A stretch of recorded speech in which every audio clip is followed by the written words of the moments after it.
আসসালামু আলাইকুম রহমতুল্লাহি অবরকাতুহ। সম্মানিত দর্শক, প্রচার মন্ত্রী হিসেবে গোয়েবলসের যে সফলতা, এটি বিশ্বনন্দিত। ইতিবাচক বলেন, নেতিবাচক বলেন, তিনি একটি সরকারের কর্মপন্থা এবং পদ্ধতি যত সফলতার সঙ্গে তুলে ধরেছিলেন। তার ফলে কি হলো, এডলফ হিটলার এবং তার জার্মানির ইকোনমি, তার যে মিলিটারি পাওয়ার, সব মিলিয়ে সারা দুনিয়াকে রীতিমতো আতঙ্কগ্রস্ত করে ফেলেছিল। ফলে দ্বিতীয় বিশ্বযুদ্ধ যখন শুরু হলো, এবং সেই দ্বিতীয় বিশ্বযুদ্ধের মূল কারণ ছিল the great depression of United states of আমেরিকার যে মহামন্দা, সেই মহামন্দার কারণে বলতে গেলে অনেক সময় লাগবে, যার প্রেক্ষিতে দ্বিতীয় বিশ্বযুদ্ধ অনিবার্য হয়ে পড়েছিল। আর সেই দ্বিতীয় বিশ্বযুদ্ধের প্রথম ৩টি বছর এডলফ হিটলারের যে বিস্ময়কর বিজয়, এই বিজয় অনেকটা চেঙ্গিস খানের মতো হয়েছিল। অর্থাৎ চেঙ্গিস খানের নাম শোনার সঙ্গে সঙ্গে তার প্রতিপক্ষ আত্মসমর্পণ করতেন, এবং তিনি যে শহর নগর আক্রমণ করতে চাইতেন, সেখানে রীতিমতো কান্নার রোল বয়ে যেত। তদ্রূপ এডলফ হিটলার যেদিন বিশ্বযুদ্ধ শুরু করলেন, সেই দিন থেকে একেবারে ফ্রান্স দখলের দিন পর্যন্ত তার যে অব্যাহত সফলতা, সেই সফলতার সঙ্গে অন্য কোনো সফলতার, বিজয়ের সফলতার তুলনা করা যায় না। পরবর্তী তার পতনের অনেকগুলো কারণ আছে, সেই কারণে আলোচনা করব না, কিন্তু আমি এই যে তার যে সফল, অর্থাৎ একজন এডলফ হিটলারকে জনপ্রিয় করা, গণনায়কে পরিণত করা, এবং জার্মানির সবচেয়ে শক্তিশালী মানুষে রূপান্তরিত করা, এবং সারা পৃথিবীর কাছে তাকে একটা আইডল হিসেবে তৈরি করার জন্য যে মানুষটি প্রচার করতেন, তার তথ্যমন্ত্রী যিনি ছিলেন, তিনি হলেন মিস্টার গোয়েবলস।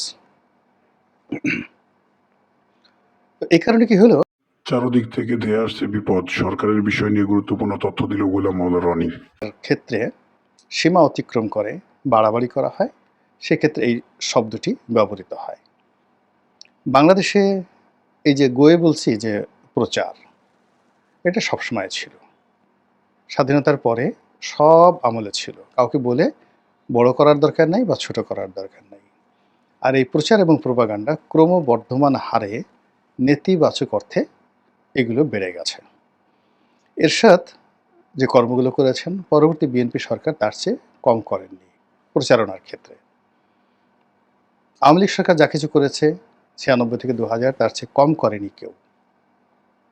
এভাবে 111-এর সময় আর কি প্রচারণা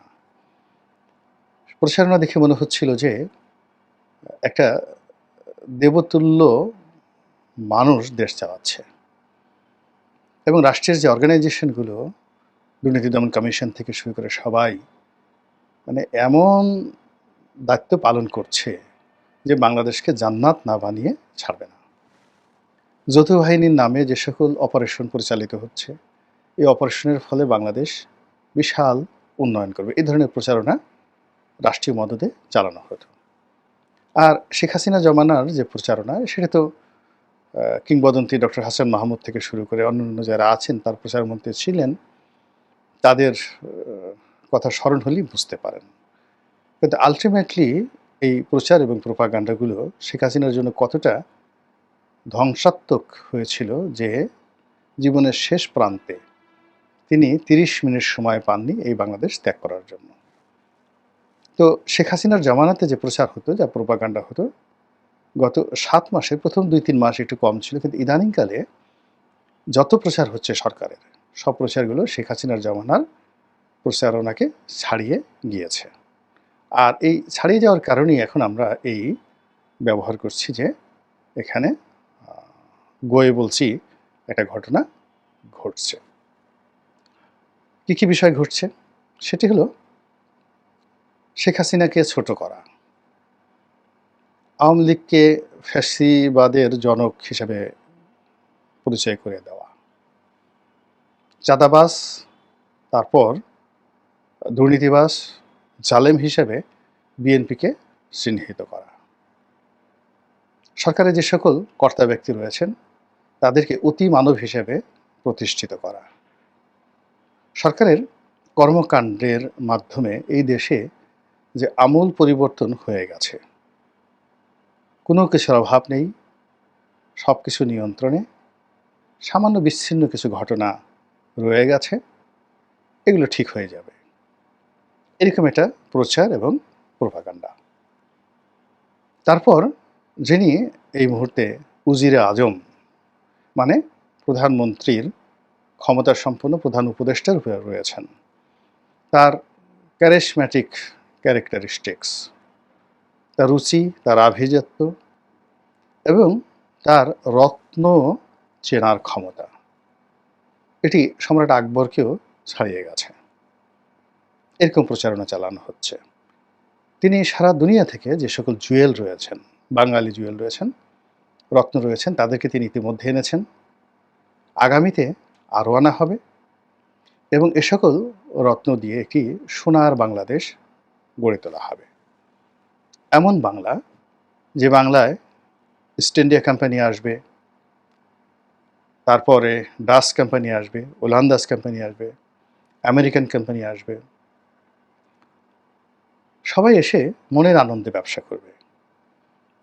প্রচারণা এমন যে এই দেশে ব্যবসা করার মতো এত আনন্দ আর কোথাও নেই। সিঙ্গাপুরে যান, অনেক ফ্রাস্ট্রেশন, সেখানে প্রচুর ট্যাক্স দিতে হয় এবং ট্যাক্স ফাঁকি দেওয়ার কোনো সম্ভাবনা নেই। শুধু তাই নয়, স্থানীয় যারা লোকজন রয়েছেন তাদের উপর এত পরিমাণ ট্যাক্স আরোপ করা হয় যে অনেকে সিঙ্গাপুর ছেড়ে চলে যাচ্ছেন, অনেকে আত্মহত্যা করে ফেলেছেন সিঙ্গাপুরে। তো সেই ক্ষেত্রে বাংলাদেশ হলো স্বর্গরাজ্য। এখানে যে কোনো মানুষ ইচ্ছা করলে 1,00,000 কোটি টাকা চুরি করতে পারে, আয় করতে পারে, বিদেশে পাচার করতে পারে, ভোগ করতে পারে। এখানে যে কোনো মানুষ ইচ্ছা করলে একটা 5 স্টার হোটেলে ঠিক সেই মুঘল হ্যারেমের মতো একটা হারেম তৈরি করতে পারে। এখানে যে কোনো একটা ক্লাবকে কেন্দ্র করে একটা ক্যাসিনো শহর গড়ে তোলা যায়, ম্যাকাওয়ের মতো, বা আমেরিকার যে ইন্ডিয়ানা রয়েছে সেই ইন্ডিয়ানার মতো একটা যাকে বলা হয় সেক্স সিটি, এখানে গড়ে তোলা সম্ভব। কেউ আপনাকে বাধা দেওয়ার ক্ষমতা রাখে না, যদি আপনার ক্ষমতা থাকে। এখানে আপনি আনন্দ করতে পারবেন। এখানে আপনি 1 ঘন্টার মধ্যে হাজার হাজার কোটি টাকার কর মওকুফ করে নিতে পারবেন। এখানে আপনার বিরুদ্ধে যদি 1000 মামলা থাকে, যদি পরিবেশ পরিস্থিতি আপনার অনুকূলে থাকে, আপনি 1 ঘন্টার মধ্যে সমস্ত মামলা তছনছ করে দিয়ে মুহূর্তের মধ্যে দুধে ধোয়া আলতায় রূপান্তরিত হতে পারবেন। এরকম প্রচারণা চালানো হচ্ছে। এখন এ সকল প্রচারণার ফলে আমাদের ক্ষয়ক্ষতির পরিমাণ কি? ক্ষয়ক্ষতির পরিমাণ হলো যে প্রকৃত যে অবস্থা আর স্বপ্ন, এই দুটোর মধ্যে যদি খুব বিস্তর পার্থক্য হয় তাহলে মানুষের অস্তিত্ব বিলীন হয়ে যায়। আমাদের দেশে আমরা ছিঁড়া কাঁথায় বসে লাখ টাকার স্বপ্ন না দেখার জন্য যে প্রবাদ বাক্য চালু করেছি, সেটি এখন আমাদের দেশে বাস্তব হয়ে পড়েছে। যেখানে গত 7 মাসে কম করে হলো 10 লাখ লোকের কর্মসংস্থান ঝুঁকির মধ্যে পড়েছে, 5 লাখ লোক কম করে হলেও চাকরি হারিয়েছে এবং যে সকল শিল্প কলকারখানা আওয়ামী লীগের লোকজন বন্ধ হয়ে গেছে, এই শিল্প কলকারখানার যে দায় দেনা কম করে হলো 2 লক্ষ কোটি টাকা। এই 2 লক্ষ কোটি টাকা সরাসরি আমাদের ব্যাংক ব্যবস্থার উপরে আঘাত এনেছে।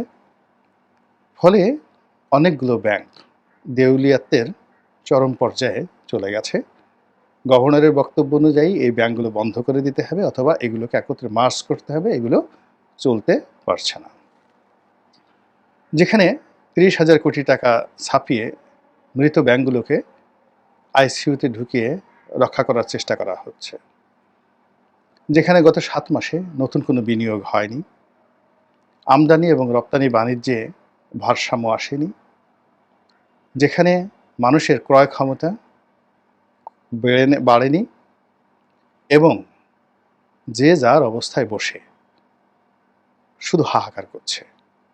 কেউ মবের ভয় পাচ্ছে, কেউ গ্রেপ্তারের ভয় পাচ্ছে এবং একটা সেলফ সেন্সরশিপের ভয়ের রাজত্ব কায়েম হয়ে গেছে। পুলিশের কর্তা ব্যক্তি, এসপি থেকে ডিআইজি থেকে শুরু করে বড় বড় কর্তা ব্যক্তিদের একটা অংশ গ্রেপ্তার, চাকরি হারানোর আতঙ্কে আছেন। সচিবালয়ে একই অবস্থা, ক্যান্টনমেন্টে একই অবস্থা, আইন আদালতে একই অবস্থা। এই অবস্থাতে আমরা বিনিয়োগের স্বপ্ন দেখছি, বিশাল বিনিয়োগ। স্যামসাং নাকি বাংলাদেশে অতীতে $20 বিলিয়ন এই যাকে বলা হয় ইনভেস্টমেন্ট করার জন্য এসেছিল। আবার আমি বলছি $20 বিলিয়ন। স্যামসাং বাংলাদেশের $20 বিলিয়ন ইনভেস্ট করে কি করবেন বলেন তো? আপনারা স্যামসাংয়ের হেড অফিস কয়জন ভ্রমণ করেছেন আমি জানি না, কিন্তু আমি স্যামসাংয়ের হেড অফিস, এলজির হেড অফিস কোরিয়াতে ভ্রমণ করেছি। এবং এই যে বাংলাদেশের স্যামসাংয়ের যত ইলেকট্রনিক্স প্রোডাক্ট আসতো, অলমোস্ট বেশিরভাগ ইলেকট্রনিক্স প্রোডাক্ট স্যামসাংয়ের আমি আমার যে ফ্রেট ফরওয়ার্ডিং জাহাজ ব্যবসা তাদের মাধ্যমে বাংলাদেশে আসতো বহু বছর। কাজেই স্যামসাংয়ের ফ্যাক্টরিগুলোতে টোটাল ইনভেস্টমেন্ট কত, কী কী উৎপন্ন হয়, একটা রেফ্রিজারেটর কোম্পানিতে কত ইনভেস্টমেন্ট থাকে, একটা মোবাইল কোম্পানিতে কতটা ইনভেস্টমেন্ট থাকে, এটি মানে মোরাললেস কিছুটা বোঝার ক্ষমতা তো আছে। এখন $20 বিলিয়ন একটা সিঙ্গেল ইনভেস্টমেন্ট কোনো একটা দেশে স্যামসাং তো দূরের কথা, আইফোন মানে অ্যাপেল কোন দেশে $20 বিলিয়ন ইনভেস্টমেন্ট করেছে? চায়নাতে করেছে। একটা প্রজেক্টের নাম দেখান তো। ইলন মাস্ক $20 বিলিয়ন ইনভেস্টমেন্ট করেছে কোন প্রজেক্টে? টুইটার কিনেছে কত টাকা দিয়ে? মানে এই যে কথাগুলো বলা হচ্ছে আর আমরা মিলিয়ন এবং বিলিয়ন এটাকে সব একত্র করে ফেলছি। খুবই দুঃখজনক, খুবই হতাশাব্যঞ্জক। বলা হচ্ছে আমাদের দেশে ওরকম একটা হাসপাতাল হবে আমেরিকান, এত টাকা ইনভেস্টমেন্ট হবে, এত লোকের কর্মসংস্থান হবে। বলা হচ্ছে যে এরকম যদি চলতে থাকে আগামী কয়েক বছরে 15,000 লোকের কর্মসংস্থান হবে। আরে বাবা, যে অবস্থা চলছে এই অবস্থা যদি চলতে থাকে তো 15 লাখ লোক কর্ম হারাবে। 15 লাখ লোক কর্ম হারাবে আর আপনি 15,000 লোকের কর্মসংস্থান করবেন। 2 নম্বর হলো, বিনিয়োগ যদি আপনাকে করতে হয় তাহলে তো আপনার ব্যাংকিং ব্যবস্থা থাকতে হবে। এখন $20 বিলিয়ন বাদ দেন, $1 বিলিয়ন, $1 বিলিয়ন বাংলাদেশে ধরুন একটা কোম্পানি ইনভেস্টমেন্ট করবে। এখন এই $1 বিলিয়ন আনার জন্য আমার ব্যাংকের যে ইনফ্রাস্ট্রাকচার দরকার, এবং এই $1 বিলিয়ন 8,000 বা এখন 12,000 কোটি টাকা বা 11,000 কোটি টাকা, $1 বিলিয়ন রাতারাতি আমি এলসি করব, এলসি ম্যাচিউর করব এবং কোনো রকম অ্যাড কনফার্মেশন ছাড়া কোন ব্যাংক এই এলসিটা করতে পারবে এই মুহূর্তে বলেন? এখন এই জিনিসগুলো যে ভাইব তৈরি করা হচ্ছে বা যেভাবে প্রচার চালানো হচ্ছে, একের পর এক প্রচার চালানো হচ্ছে, এটা পুরো দেশকে, পুরো দেশের অর্থনীতিকে এবং সব কিছুকে তছনছ করে ছেড়ে দিচ্ছে। এবং এইভাবে যদি এগোতে থাকে এবং মানুষের মধ্যে যে স্বপ্ন তৈরি করা হচ্ছে, মানুষের মধ্যে যে এক্সপেকটেশন তৈরি করা হচ্ছে, এই এক্সপেকটেশন এবং স্বপ্ন যখন 6 মাস 1 বছর পরে এগুলো বাস্তবায়ন হবে না, অসম্ভব বিষয়, তখন এটার ফলাফলটা বুমেরাং হবে, রিভার্স হবে। আর তখন আমরা সেই অবস্থার মধ্যে পড়ব। আমাদের এখানে 74 হয়েছে দুর্ভিক্ষ, আমাদের এখানে 76-এর মন্বন্তর হয়েছে, বহু দুঃখ কষ্ট আমাদের জীবনে আছে। কাজেই প্রাকৃতিক যে দুর্যোগ, সেই প্রাকৃতিক দুর্যোগের বেশিরভাগই কিন্তু মানব সৃষ্ট। আমরা এখন যে কর্মগুলো করছি সেই কর্মগুলো আলটিমেটলি আমাদেরকে স্বপ্নপরায়ণ, অলস, প্রতিহিংসা পরায়ণ এবং অশ্লীল এবং অশ্রাব্য প্রকৃতির প্রাণীতে পরিণত করে দিচ্ছে। আমরা নিজেরা কর্মহীন হয়ে পড়ছি আর অন্যের যে কর্মের স্পৃহা, গালাগাল করে, নেতিবাচক কথা বলে, তারপরে আক্রমণ করে, তার সহায় সম্পত্তি ধ্বংস করে পুরো জাতীয় অর্থনীতিকে আমরা তছনছ করে ছেড়ে দিচ্ছি।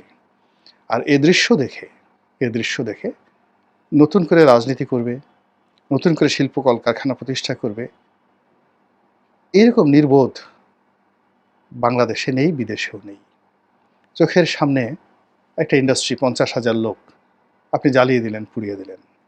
চোখের সামনে একটা ইন্ডাস্ট্রি 20,000 লোক 50 বছর যাবত যারা ব্যবসা করে, জ্বালিয়ে দিলেন, পুড়িয়ে দিলেন, ছারখার করে দিলেন। চোখের সামনে বাটার মতো প্রতিষ্ঠানে লুটপাট হলো, কেএফসির মতো প্রতিষ্ঠানে লুটপাট হলো, পিজা হাটের মতো প্রতিষ্ঠান লুটপাট হলো। আর আপনি স্যামসাংকে বাংলাদেশে আনবেন, এলজির ফ্যাক্টরি বাংলাদেশে করবেন, টেসলার কোম্পানি বাংলাদেশে করবেন, স্টারলিংকের স্যাটেলাইট বাংলাদেশে বসাবেন। এর চাইতে গোয়ে বলি যে প্রচার, প্রোপাগান্ডা আর হতে পারে না।